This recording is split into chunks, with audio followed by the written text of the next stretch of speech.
SWM.TV. Welcome back to the Swordsmith. I'm your host, Pastor Richard, and today we're going to be getting into chapter 38 of Genesis. So let's dive right in. At that time, Judah left his brothers and stayed with an Adulamite man named Hiram. Now, just to stop there real quick, again, this happened right after they sold their brother Joseph into slavery, and so that's where it's picking up. So again, at that time, Judah left his brothers and stayed with an Adulamite man named Hiram. When Judah saw the daughter of a Canaanite man named Shua, Judah acquired her as a wife. He had marital relations with her. She became pregnant and had a son. Judah named him She became pregnant again and had another son, whom she named Onan. Then she had yet another son, whom she named Shelah. She gave birth to him in Kezib. Judah acquired a wife for his firstborn. Her name was Tamar. But Judah's firstborn, was evil in Yahweh's sight, and Yahweh killed him. Then Judah said to Onan, "Have sexual relations with your brother's wife and fulfill the duty of a brother-in-law to her so that she may raise up a descendant for your brother." But Onan knew that the child would not be considered his, so whenever he had sexual relations with his brother's wife, he withdrew prematurely so as to not give his brother a descendant. What he did was evil in Yahweh's sight, so Yahweh killed him too. So I'm going to pause here real quick. We're in the middle of the story. So back then, if you married a woman and you died before you were able to give her children, it was part of the customary law back then that your brother or another descendant, one of your brothers, would sleep with your now widowed wife so that she can have a son to continue on your lineage. So again, because Judah's firstborn was evil, the Lord allowed him to be killed because of this. So Judah has Onan, his next son, tells him to sleep with Tamar so that she can at least have a son from Judah's line. From Judah's line. But because that child wouldn't belong to Onan, he would belong to Tamar and would be considered Er's son and his lineage. Onan didn't want to actually give her a child. So what Onan does is he has sex with her to act like he's doing the right thing, but he withdraws so that his, let's just get real, so that his semen doesn't actually end up inside of Tamar and she isn't able to have a child.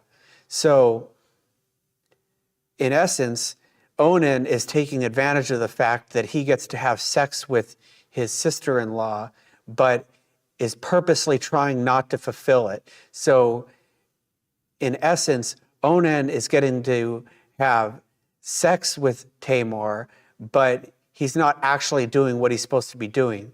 So in a sort of colloquial way of putting it, Onan's being a player of sorts. He wants to have sex, but not actually do what it's for. So instead of having sex for the proper reason, he's just taking advantage of the situation so he can, quote, get some, if you want to put it bluntly. And so because of this, he's considered evil in Yahweh's sight also, because again, he's misusing what this was meant for. And so Yahweh allows him to be killed also. So verse 11, then Judah said to his daughter-in-law Tamar, "Live as a widow in your father's house until Shelah, my son, grows up." So his third son grows up. For he thought, I don't want him to die like his brothers. So Tamar went and lived in her father's house. So basically, Judah's assuming that somehow his first two sons have died because of something to do with Tamar, instead of realizing that his sons were just evil and the Lord allowed them to be killed because of that. Verse 12, after some time, Judah's wife, the daughter of Shua, died. After Judah was consoled, he left for Timnah to visit his sheep shearers, along with his friend Hiram the Adullamite. Tamar was told, look, your father-in-law is going up to Timnah to shear his sheep. So she removed her widow's clothes and covered herself with the veil. She wrapped herself and sat at the entrance of Enaim, which is on the way to Timnah. She did this because she saw that she had not been given to Shelah as a wife, even though he had now grown up. When Judah saw her, he thought she was a prostitute because she had veiled her face. So again, to pause, what's happening now is Tamar realizes that Judah's trying to pull one on her and not allow her to receive what she's owed under the law. So what she's doing is veiling herself, which is something that prostitutes normally did, because she's now hoping to trick, as we're going to see, trick Judah. When Judah saw her, he thought she was a prostitute because she had covered her face. He turned aside to her along the road and said, come on, I want to have sex with you. He did not realize it was his daughter-in-law. She asked, what will you give me in exchange for having sex with me? He replied, I'll send you a young goat from the flock, he asked. Will you give me a pledge until you send it? He said, what pledge should I give you? She replied, your seal, your cord, and your staff that's in your hand. So he gave them to her and had sex with her. She became pregnant by him. She left immediately, removed her veil, and put on her widow's clothes. So she literally tricks Judah into having sex with her by making him think that she's a prostitute. Now, again, there might be some confusion thinking that, well, she's not doing the right thing by tricking him. And under normal circumstances, it would be true.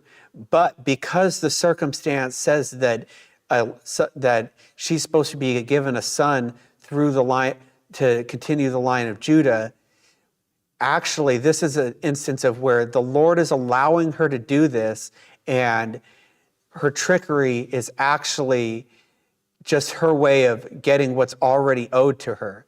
So she's actually, while it might seem strange, she's not doing something wrong. She's simply doing what must be done to get what is owed to her. And she's really not actually hurting anybody in the process. And that's the big thing. Sometimes, and we see it all over the Old Testament, God allows certain things to happen to certain people.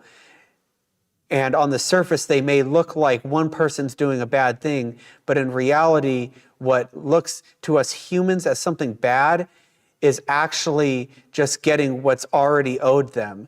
And so we have to be careful sometimes about saying whether something is good or bad when it's the Lord allowing something to happen. Sometimes things are bad, and in most cases, what she was doing would be considered bad. But in this case, again, it's not, because she was actually owed this thing. Verse 20, then Judah said to her friend Hiram, the Adullamite, take a young goat to get back from the woman the items he had given in the pledge. But Hiram could not find her. He asked the men who were there, where is the cult prostitute who was at Enaim by the road? But they replied, there is no cult prostitute here. So he returned to Judah and said, I could not find her. Moreover, the men of the place said, there has been no cult prostitute here. Judah said, let her keep the things for herself, otherwise we will appear to be dishonest. I did indeed send this young goat, but could not find her. So again, she took something as a pledge that she was going to get paid, and Judah tried in what his eyes were do the right thing to pay her so that he could get his stuff back again. Judah was still doing the wrong thing, even though it ended up giving what was right. So as we continue, we'll see what happens here. After 3 months, Judah was told, "Your daughter-in-law Tamar has turned to prostitution, and as a result, she has become pregnant." Judah said, "Bring her out and let her be burned." While they were bringing her out, she sent word to her father-in-law, "I am pregnant by the man whom these belong." Then she said, "Identify the one to whom the seal, cord, and staff belong." Judah recognized them and said, "She is more upright than I am, because I wouldn't give her to Shelah, my son. He did not have sexual relations with her again." So basically, what ends up happening is Judah finds out she's pregnant. He's ready to have her burned for prostitution. And she sends the things that he had given her to him and says, these belong to the person who is the father. And Judah recognizes that they're his things and immediately realizes that she had tricked him, but she was actually doing the right thing because Judah was the one who was failing to do his duty and let his last son sleep with her to give her a son. So Judah realizes, not only did I hire somebody for prostitution, but I was being tricked. It was actually my daughter-in-law, and she's actually doing the right thing because she's getting what she's owed out of it, and I'm the one who's in the wrong here, not she. When it was time for her to give birth, there were twins in her womb. While she was giving birth, one child put out his hand, and the midwife took a scarlet thread and tied it on his hand, saying, "This one came out first." But then he drew back his hand, and his brother came out before him. She said, "How you have broken out of the womb." So he was named Perez. Afterward, his brother came out, the one who had the scarlet thread on his hand, and he was named Zerah.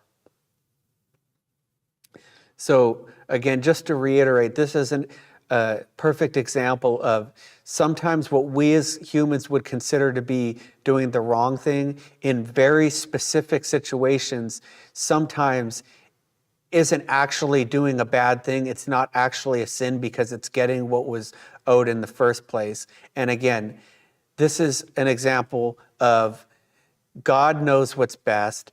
God allows certain things to happen for a reason. And sometimes the way God works, if we're acting like humans, which we are, if we're doing the wrong thing, sometimes God allows things to happen that we would think are wrong, but in the actual totality of the situation are the right thing. So we have to be very careful about putting blanket statements on whether something is right or wrong just because we think it is. God's higher than that. He has higher ways than that. And it's not our place to judge situations. Again, this gets into the discussion of discernment versus judgment. It's one thing to discern that something isn't exactly right. It's another thing to cast judgment and say, well, this is what you need to pay for it.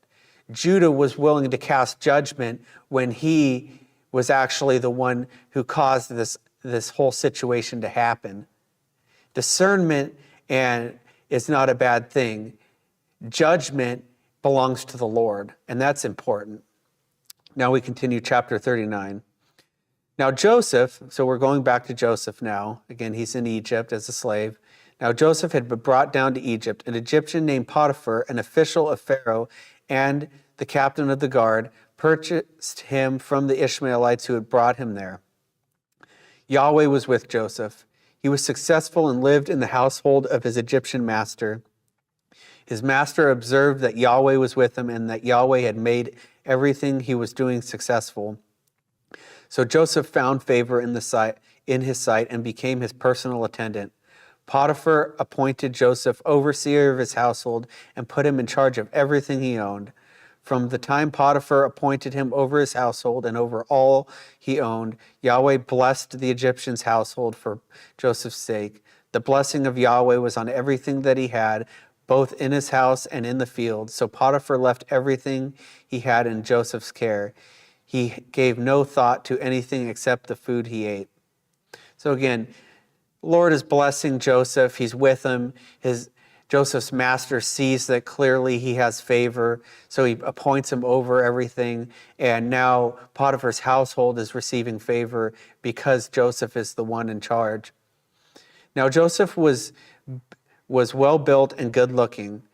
Soon after these things, his master's wife took notice of Joseph and said, "Have sex with me." But he refused, saying to his master's wife, "Look, my master does not give any thought to his household with me here, and everything that he owns he has put in my care. There is no one greater in this household than I am. He has withheld nothing from me except you because you are his wife. So how could I do such a great evil and sin against God?" Even though she continued to speak to Joseph day after day, he did not respond to her invitation to have sex with her. So Potiphar's wife is trying to seduce Joseph, and he continues to refuse because he realizes that while he has been put over everything in the house, it would still be an evil thing to sleep with Potiphar's wife. And Joseph is doing the morally right thing, but she continues to try to seduce him. Verse 11, one day he went into the house to do his work when none of the household servants were there in the house. She grabbed him by his outer garment, saying, "Have sex with me." But he left his outer garment in her hand and ran outside. When she saw that he had left his outer garment in her hand and run outside, she called for her household servants and said to them, "See, my husband brought a Hebrew man to humiliate us. He tried to have sex with me, but I screamed loudly. When he heard me raise my voice and scream, he left his outer garment beside me and ran outside." So she laid his outer garment beside her until his master came home. This is what she said: "That Hebrew slave you brought to us tried to humiliate me, but when I raised my voice and screamed, he left his outer garment and ran outside." So again, she's mad that Joseph won't have sex with her. So this time, because his garment was left behind, she tries to turn it around and lies and says that he had tried to rape her and that he took off when she screamed, and she ended up with his outer garment left behind. When his master heard his wife say, "This is the way your slave treated me," he became furious. Joseph's master took him and threw him into the prison, the place where the king's prisoners were confined. So he was there in prison. But Yahweh was with Joseph and showed him kindness. He granted him favor in the sight of the prison warden. The warden put all of the prisoners under Joseph's care. He was in charge of whatever they were doing. The warden did not concern himself with anything that was in Joseph's care because Yahweh was with him, and whatever he was doing, Yahweh was making him successful. So we see that, and this happens even today to us, where we may be doing the right thing, but that doesn't mean that something evil doesn't come against us. And so something evil comes against Joseph. He ends up in prison because he did the right thing. And again, that happens sometimes to us today, but Joseph is a great example of, even when he did the right thing and still had something evil come against him, he still continues to do the right thing. He doesn't choose to do evil. And so we should take that example and look to do the same. Even if we're doing everything right and something evil comes against us, we need to remember that it's the Lord who is in charge, and he's the one who's blessing us, and we need to continue to do the right thing no matter what our circumstances are. Chapter 40, verse 1. After these things happened, the cupbearer to the king of Egypt and the royal baker offended their master, the king of Egypt. Pharaoh was enraged with his two officials, the cupbearer and the baker, so he imprisoned them in the house of the captain of the guard in the same facility where Joseph was confined. The captain of the guard appointed Joseph to be their attendant, and he served them. They spent some time in custody, both of them, the cupbearer and the baker of the king of Egypt, who were confined in the prison, had a dream the same night. Each man's dream had its own meaning. When Joseph came to them in the morning, he saw that they were looking depressed. So he asked Pharaoh's officials who were with him in custody in his master's house, "Why do you look so sad today?" They told him, "We both had dreams, but there is no one to interpret them." Joseph responded, "Don't interpretations belong to God? Tell them to me." So I'm going to pause here real quick. So it says that the cupbearer and the baker offended their master, who was Pharaoh. Back then, the cupbearer was somebody who would test the king or the Pharaoh's food and drink before it got to him in case somebody was trying to poison him. So if the cupbearer fell ill or died, the king wouldn't end up dying from that poison. So while it's not explicitly said here, there's a high probability that the Pharaoh got sick and assumed that somebody had tried to poison him and it hadn't fully worked. And so the reason that it's the cupbearer and the baker are because they're the two people that would have had access to the Pharaoh's food. So the Pharaoh is more likely offended because he became sick and thinks that one of them tried to poison him. So they're both being put in prison. Now they both had dreams. Joseph's willing to interpret the dreams because he believes that they belong to God and that God will help him answer them. So the chief cupbearer told his dream to Joseph. "In my dream, there was a vine in front of me. On the vine there were 3 branches. As it budded, its blossoms opened and its clusters ripened into grapes. Now Pharaoh's cup was in my hand, so I took the grapes, squeezed them into the cup, and put them in the cup in Pharaoh's hand." "This is its meaning," Joseph said to him. "The 3 branches represent 3 days. In 3 more days, Pharaoh will reinstate you and restore you to your office. You will put Pharaoh's cup in his hand, just as you did before, where you were cupbearer. But remember me when it goes well for you, and show me kindness. Make mention of me to Pharaoh and bring me out of the prison, for I really was kidnapped from the land of the Hebrews, and I have done nothing wrong here for which they should put me into a dungeon." When the chief baker saw the interpretation of the first dream was favorable, he said to Joseph, "I also appeared in my dream, and there were 3 baskets of white bread on my head. In the top basket there were baked goods of every kind for Pharaoh, but the birds were eating them from the basket that was on my head. Joseph replied, "This is its meaning. The 3 baskets represent 3 days. In 3 more days, Pharaoh will decapitate you and impale you on a pole. Then the birds will eat your flesh from you. On the 3rd day, it was Pharaoh's birthday, so he gave a feast for all his servants. He lifted up the head of the chief cupbearer and the head of the chief baker in the midst of his servants. He restored the chief cupbearer to his former position so that he placed the cup in Pharaoh's hand. But the chief baker he impaled, just as Joseph had predicted. But the chief cupbearer did not remember Joseph. He forgot him." So Joseph interprets their dreams. First, he interprets the cupbearers, and it's something favorable. When the baker sees that the interpretation is favorable, he thinks that Joseph is just going to give him something favorable too as an interpretation. But Joseph interprets the meaning of the baker's dream to be something bad, that the baker was going to die. Again, this doesn't get into anything other than God revealed to Joseph these things that were in these dreams as a way to show that Joseph was favored by God. So Joseph does tell the chief cupbearer, when you're restored, please put in a good word for me with Pharaoh because I was actually kidnapped and I've done nothing wrong that I should be in jail. And so he just asks that one thing of the cupbearer, and the cupbearer forgets, as soon as he's restored, the cupbearer forgets about Joseph.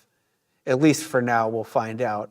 We're going to leave off there today, but again, this is just more examples of the favor that was on Joseph. Joseph continued to do the right thing, even when evil things were happening to him. And we should all strive to be like Joseph. When things are not going the way we want them to go, we need to continue to rely on what God has done for us and what he's going to do for us, and to do the right thing. And as we see with Joseph, we see that he continues to receive favor from God because he's doing the right things. Just because we have favor from God does not always mean that it's going to be peaches and cream. Everything's just going to be easy for us. Things will sometimes still be hard. Other times things will start to go the right way. And we'll see next week that the Lord has been working and things will eventually turn around for Joseph. So I'm going to leave off there today. I just want to pray for you. Lord,